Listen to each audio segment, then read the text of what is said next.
कि ईद के दिन मर्दों की यूनिटी रहती तो औरतों की यूनिटी क्यों नहीं होती?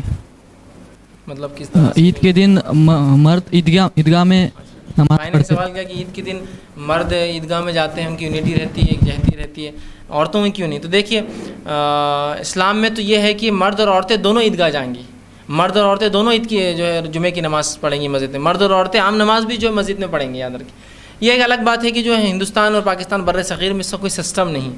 और ईद के दिन औरतों की यूनिटी और औरतों का ईदगाह में जमा होना तो बहुत ज़्यादा ज़रूरी है, बल्कि अल्लाह के रसूल सल्लल्लाहु अलैहि वसल्लम का ये हुक्म है।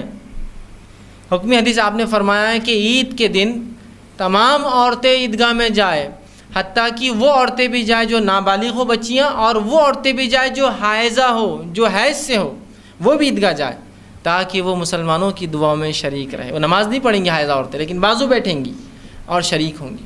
तो एक सहाबिया ने कहा अल्लाह के रसूल हम कैसे निकले? हालात ये है कि अगर एक के पास ओढ़नी है, मतलब लपेट के जाने का कुछ है बाहर पर्दा करने का, तो दूसरे के पास गुर्बत इतनी थी।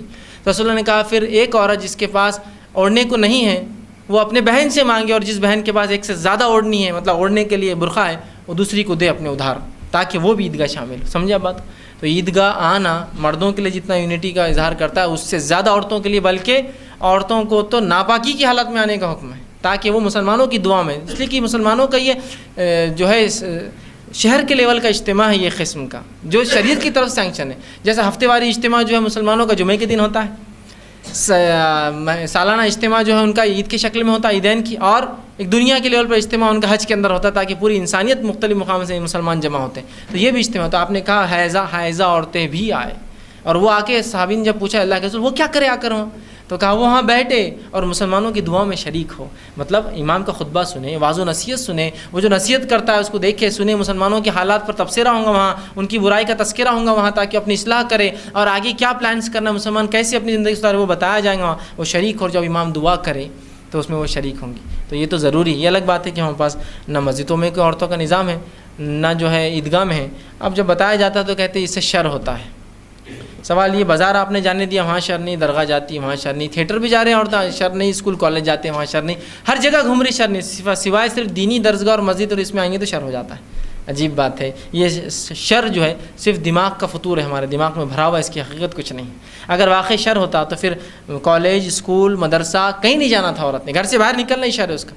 ख़रीदने तो बाज़ारों में देखिए बिंदास घूम रही हैं औरतें, आप देखिए मर्द कम है औरतें ज़्यादा है बाज़ारों में, वहाँ कोई जाके नहीं बोल रहा तुम्हारा निकलना फितना है, मस्जिद आगे फितना, मदरसे जारी फितना, कहीं सीखने जा रही दरगाह में फितना, ईदगाह रही फितना। तो मतलब दीनी काम में फितना हो रहा है, बाकी जगह नहीं। वो लग रहा है बोलने वाले की नीयत में फितना है कि यहाँ फितना करना चाह रहे हो।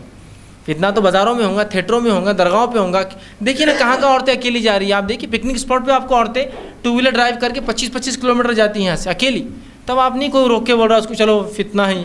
लेकिन अगर मस्जिद जाए तो बोलेंगे देखो फितना कर रही मस्जिद जाकर। सवाल ये है कि यहाँ तो सीखेंगी, वो अल्लाह से डर सीखेंगी, और जब मस्जिदों से मदरसों से ईदगाहों से उनका ताल्लुक़ टूट गया तो फिर जो मनमानी चाह उन्होंने किया, नावलों से, पिक्चरों से, टीवियों से, और उससे अपना दीन और अपना मज़हब और अपनी चीज़ें सीखी, और उसकी वजह से बच्चों की तरबियत आप देखिए कैसी हो रही, चूँकि उनको तरबियत का कोई सिस्टम ही नहीं, कोई नसीहत और वास करने वाला कोई है नहीं। तो बहरहाल ज़रूरी है। तो और जिस तरह मर्द जाएंगे यूनिटी दिखाएंगे, औरतों को भी वहाँ जाना है।